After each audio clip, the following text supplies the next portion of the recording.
Morning sir. So CI 2025 summit ఎలా జరుగుతుంది ఏంటి? ఆల్రెడీ సెకండ్ డేకి వచ్చేసాం మనము. సో ఈ లోపల ఏం జరుగుతుంది? ఇన్వెస్టర్స్ ఎట్లా వస్తున్నారు ఏంటి అసలు? చాలా బాగా జరుగుతుందండి. ఇక్కడ ఏంటంటే పెద్ద కంపెనీలుగా కాకుండా మాలాంటి చిన్న కంపెనీలు ఈ క్వాంటమ్ వ్యాలీలో వచ్చి ఏం చేయగలము అని చాలా డిస్కషన్స్ జరుగుతున్నాయి. దానికి మేము చాలా హ్యాపీగా ఉన్నాం. అయితే మీ సైడ్ నుంచి ఏం ఇన్వెస్ట్ చేస్తున్నారు? గవర్నమెంట్ సైడ్ నుంచి ఎంత సపోర్ట్ వస్తుంది? ఇవాళ memorandum of understanding almost 35 companies sign చేస్తున్నాం. మా కంపెనీతో పాటు మా కంపెనీ పేరు వచ్చి క్వాంటమ్ బయో సైన్సెస్.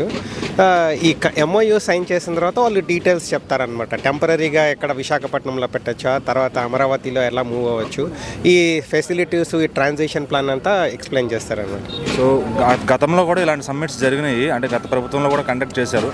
సో అప్పటికి ఇప్పటికి ఏమన్నా మెరుగైన ఫలితాలు ఏమైనా అనిపిస్తుందా? డెఫినెట్లీ అండి. అంటే ఇప్పుడు గూగుల్ వాళ్ళు వచ్చి విశాఖపట్నంలో ఇన్వెస్ట్ చేసిన తర్వాత విశాఖపట్నానికి చాలా అట్రాక్షన్ వచ్చింది.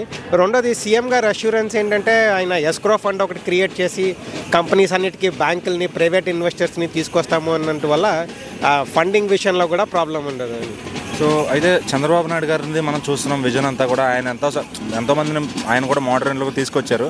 అయితే ఇప్పుడు నారా లోకేష్ గారి పనితనం, ఆయన విజన్ ఎలా ఉండబోతుంది అనుకుంటున్నారు? ఐ థింక్ ఆయన ఒకే ఒక పదం చెప్తారు కదా ప్రతి చోట, స్పీడ్ అని. సో అట్లాగే చాలా పనులు చాలా స్పీడ్లో అవుతున్నాయి. ఐ థింక్ ఇప్పుడు మీరు చూస్తుంటే క్వాంటమ్ వ్యాలీలో ఉన్న బిల్డింగ్ ప్లాన్ కానీ, సిటీ ప్లాన్ కానీ చాలా అద్భుతంగా ఉంది. అది చాలా అత్యంత వేగంగా జరపగలరు, మాలాంటి కంపెనీస్కి అక్కడ ప్లేస్ ఇవ్వగలరు అని భావిస్తున్నాం.